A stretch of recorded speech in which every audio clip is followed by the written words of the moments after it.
अस्सलाम वालेकुम students, welcome to science academy. जी नेक्स्ट आता है सब फील्ड ऑफ बायोलॉजी। बायोलॉजी के सब फील्ड क्या, आगे इसको फर्दर कितनी ब्रांचेस में डिवाइड किया गया है। अब इसकी सब फील्ड में सबसे पहला आता है मॉर्फोलॉजी। मॉर्फोलॉजी का मतलब होता है study of structure. It is the study of form and structure. Form and structure mean कोई भी ऑर्गेनिज्म, उसकी फॉर्म साख्त कैसी है, किस तरीके से वो बना है, उसको बोलते हैं morphology. Morphology study the outward appearance. Outward appearance मतलब आपकी जाहिरी शक्लो सूरत कैसी है, मीन शेप, कलर, पैटर्न। आपने देखा है कि हर जानदार दूसरे से मुख्तलिफ है। इंसानों की अपीयरेंस अलहदा है, जानवरों में डिफरेंट जानवरों की, बकरी की अलहदा है, गाय की अलहदा है, तो सबकी अपीयरेंस उसको बोलते हैं morphology. As well as the internal structure like organ. अच्छा, मॉर्फोलॉजी में हमने बात की फॉर्म एंड स्ट्रक्चर या इसकी आउटवर्ड अपीयरेंस की बात की है, लेकिन कुछ ऐसे हमारे ऑर्गन्स हैं जिनकी स्टडी भी मॉर्फोलॉजी में आ जाएगी। जैसे लंग्स का स्ट्रक्चर देखना हो, हार्ट का स्ट्रक्चर देखना हो, तो वो मॉर्फोलॉजी में आएगा। नेक्स्ट ब्रांच है जी एनाटॉमी। एनाटॉमी क्या है?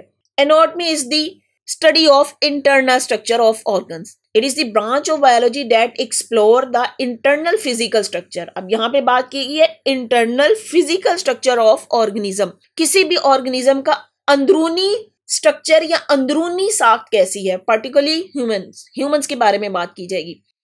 It help in disease diagnosis, medical device development, and improving quality of life. That is the study of organ of the digestive system. ठीक है, तो एनाटॉमी में हम इंटरनल फिजिकल स्ट्रक्चर पढ़ने के अलावा हमें इससे हेल्प क्या मिलती है? कोई भी डिजीज डायग्नोस कर सकते हैं, मेडिकल साइंस में डेवलपमेंट देख सकते हैं, फिर किस तरह से लाइफ क्वालिटी को इम्प्रूव करना है। जैसे एग्जांपल दी गई है study of the organs of the digestive system. Digestive system के जितने ऑर्गन्स हैं उनकी स्टडी एक्चुअली एनाटॉमी है। जी नेक्स्ट आता है फिजियोलॉजी।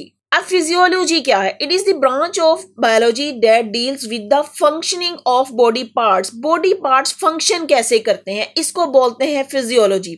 एग्जांपल जैसी दी गई है, how the blood circulate system transport vital substance through out the body. कि हमारी बॉडी में जो ब्लड सर्कुलेटरी सिस्टम है वो बॉडी के अंदर किस तरीके से सर्कुलेट करता है और इंग्रेडिएंट्स को पूरी बॉडी तक किस तरीके से पहुंचाता है। तो ये फंक्शन ऑफ बॉडी पार्ट्स है, इसको हम पढ़ेंगे फिजियोलॉजी में। जी नेक्स्ट है हमारा हिस्टोलॉजी। हिस्टोलॉजी होता है study of tissue. It is the microscopic study of tissues. अब टिश्यूज क्या है? Tissues are the group of cell that have the similar function. Cell is the basic structure and functional unit of life. जब cell इकट्ठे हो तो वो tissue बनाते हैं। ऐसे सेल जिनका फंक्शन सेम हो तो वो टिश्यूज बनाते हैं, और इन टिश्यूज की स्टडी को हम बोलते हैं histology.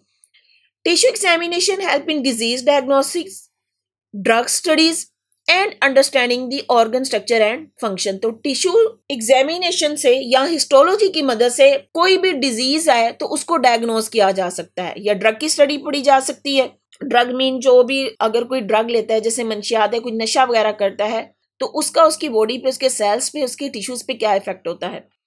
And understanding the organ structure and function. Organs क्या है और उनका फंक्शन क्या है, तो ये हिस्टोलॉजी में पढ़ा जाएगा। नेक्स्ट आता है cytology. Cytology study of the cell. It is the study of cell that is the building block of life. अब सेल की डेफिनेशन क्या है? Building block of life. Cytologist unravel the fundamental structure of the cells and their organelles. अब cell के अंदर भी छोटे छोटे स्ट्रक्चर्स है जिनको हम बोल रहे हैं ऑर्गेनेलीज। जैसे आपने बात की थी क्लोरोप्लास्ट की या माइटोकॉन्ड्रिया, तो ये सब ऑर्गेनेलीज हैं जो सेल के अंदर हैं। तो इसकी कंप्लीट स्टडी को हम बोल रहे हैं cytology. They also study the mechanism of cell division. अब सेल डिवाइड होकर अपने जैसे सेल बनाता है, डॉटर सेल बनाता है, तो सेल डिवीजन ये भी साइटोलॉजी में आएगा। एक्चुअली साइटोलॉजी का मतलब है कंप्लीट स्टडी ऑफ सेल। यहाँ पे एक इंटरेस्टिंग इंफॉर्मेशन दी गई है, ऑब्जेक्टिव पॉइंट ऑफ व्यू से इंपॉर्टेंट है। The human body contain over 30 trillion cell. ये आपने ये तादाद याद रखनी है। Various type of cell possess the unique structure. तो यहाँ पे याद रखने वाली बात है कि 30 trillions of cell human body में होते हैं।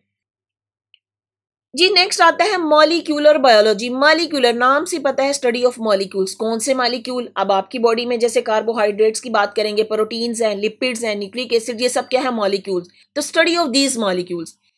तो molecular biology deals with the study of biological molecules like carbohydrates, protein, lipids and nucleic acid. Molecular biologists also study the fundamental life process, develop drugs, and create the genetically modified organism. जीएमओज आपने 8th class जब science पढ़ी थी तो वहां पे आपने genetically modified organism या जीएमओज के बारे में काफी डिटेल से पढ़ा था। तो उन सब की स्टडी उसके बारे में पढ़ना जो है वो मॉलिक्यूलर बायोलॉजी में आता है। नेक्स्ट है embryology. Embryology mean study of embryo. Embryo क्या है? It is the study of the process of development of organism from fertilize egg. Egg fertilize होके एम्ब्रियो बनाएगा तो उसको हम बोलते हैं embryology. In this branch, scientists study the tissue and organ formation, identify the birth defects and develop medical treatments. Mean उस embryo से आगे से किस तरह से टिश्यू और ऑर्गन बनते हैं, या अगर कोई बर्थ डिफेक्ट्स आ जाते हैं तो वो कैसे आ जाते हैं, इन सब की स्टडी को एम्ब्रियोलॉजी में पढ़ेंगे। नेक्स्ट टॉपिक है जेनेटिक्स। जेनेटिक्स क्या है? It is the branch of biology that deals with the study of transfer of character from parents to offspring. Study of transfer of character from parents to offspring मतलब ऐसी बातें जो parents से offspring में, या ऐसे कैरेक्टर या ऐसी खसूसियात जो पेरेंट्स से ऑफस्प्रिंग या बच्चों में आए, उसकी स्टडी को हम जेनेटिक्स बोलते हैं। इसके अलावा इसमें स्टडी किया जाता है कि अगर किसी ऑफस्प्रिंग में जेनेटिक डिजीज आ जाती है जो पेरेंटल इशू की वजह से आती है, तो in genetic scientist also study the causes of genetic disease and develop better variety of plant and animal. तो जेनेटिक्स में आप जेनेटिक डिजीज के बारे में पढ़ सकते हैं, और इसके अलावा इसमें better varieties of plants and animals की ब्रीडिंग की जाती है, या प्लांट की बेटर वैरायटीज कैसे हासिल की जाती हैं, वो सारा कुछ जेनेटिक्स में आता है जी। नेक्स्ट है पेलियंटोलॉजी। पेलियंटोलॉजी कहते हैं स्टडी ऑफ फॉसिल्स को। It is branch of biology that deal with the study of fossils. अब फॉसिल्स क्या है? फॉसिल की डेफिनेशन देखें। Fossils are the remains of plants and animal that were preserved in rock and other geological formation. Dead remains of plants and animal. अब fossil plants के भी हो सकते हैं, एनिमल्स के भी, जो रॉक्स में प्रिजर्व्ड हो गए या किसी और जियोलॉजिकल फॉर्मेशन में। तो the examination of fossil help scientist to know the evolutionary history of organism. किसी भी ऑर्गेनिज्म की एवोल्यूशनरी हिस्ट्री मतलब उसका इर्तिका पढ़ा जाता है कि कितने साल वो पुराना था, वो तब कैसे एग्जिस्ट करता था। For example, dinosaur fossil provide evidence of giant reptiles that Rome the earth million of years ago. अब साइंटिस्ट जो डायनासोर की बात करते हैं तो वो कहते हैं मिलियंस ईयर्स अगो ये हमारी जमीन में थे और ये रेप्टाइल्स थे। तो फॉसिल्स की स्टडी पढ़ी जाती है पेलियंटोलॉजी में। अब यहाँ पे इंफॉर्मेशन दी गई है एमसीक्यू के अकॉर्डिंग, ये इंपॉर्टेंट है। The oldest noun fossil is a cyanobacterium. सबसे पुराना फॉसिल साइनोबैक्टीरियम का है, जो कि कितना पुराना है? 3.5 बिलियन ईयर्स ओल्ड। एमसीक्यू के अकॉर्डिंग ये इंपॉर्टेंट क्वेश्चन है, आपसे पूछा जा सकता है। आपने ये याद रखना है कि सबसे ओल्ड फॉसिल साइनोबैक्टीरियम है। अब साइनोबैक्टीरियम बैक्टीरिया की एक टाइप है जी। नेक्स्ट ब्रांच है टेक्सोनोमी। टेक्सोनोमी का मतलब होता है ग्रुपिंग में डिवाइड कर देना, ग्रुप्स बना देना। It is branch of biology that deals with the classification of organism into groups on the basis of similarities and differences. Similarities या डिफरेंस की बेस पे जानदारों को ग्रुप्स में डिवाइड कर देना।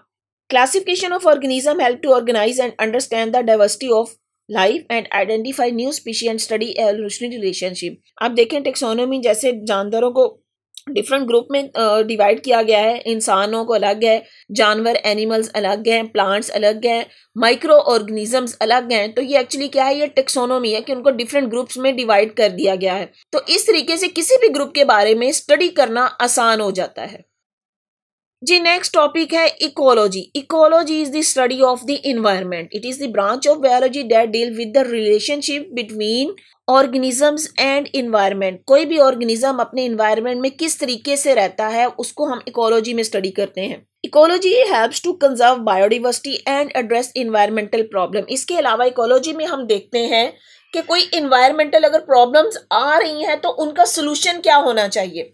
और चीज जो इसमें डिस्कस करेंगे, फूड चेन देखेंगे। For instance, illustrate the interconnectedness of organism for energy and nutrients. हमने इकोलॉजिकल पिरामिड्स की बात की थी, तो वो इकोलॉजिकल पिरामिड भी इकोलॉजी में आएगा। नेक्स्ट है जी मेरीन बायोलॉजी। मेरीन का मतलब होता है सी या ओशन। तो ओशन या सी में लाइफ किस तरह एग्जिस्ट करती है उसको हम बोलते हैं marine biology. It is the study of biology that deal with the study of life in oceans. समंदरों में पाई जाने वाली आबी मखलूक के बारे में स्टडी है marine biology. It helps to understand ocean biodiversity, discover new species, and address the marine conservation issue. Mean वहां पे देखा जाता है कितनी बायोडाइवर्सिटी, बायोडाइवर्सिटी का मतलब होता है कितनी वैरायटी ऑफ लिविंग ऑर्गेनिज्म वहां पे है, फिर कितनी न्यू स्पीशीज डिस्कवर हुई हैं, या अगर वो वहां पे एग्जिस्ट कर रही हैं तो किस उनको कौन कौन से इश्यूज और कौन से मसाइल हैं। For example coral reef support a wide variety of marine life. Coral reef जो है वो सपोर्ट करते हैं मेरीन लाइफ को। किस तरह? ये कुछ ऑर्गेनिज्म को शेल्टर प्रोवाइड करते हैं और कुछ के लिए ये खुराक के तौर पे इस्तेमाल होते हैं।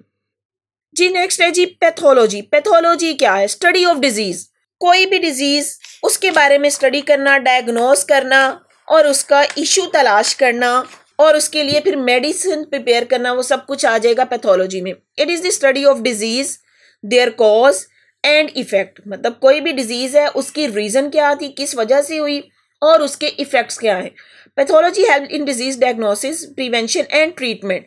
तो उस डिजीज के बारे में जानना और उसका ट्रीटमेंट तक सब कुछ पैथोलॉजी में आ जाएगा। For example pathology study how the uncontrolled division and spread of cell cause cancer. अब कैंसर क्या है? It is the uncontrolled division and spread of cell cause cancer.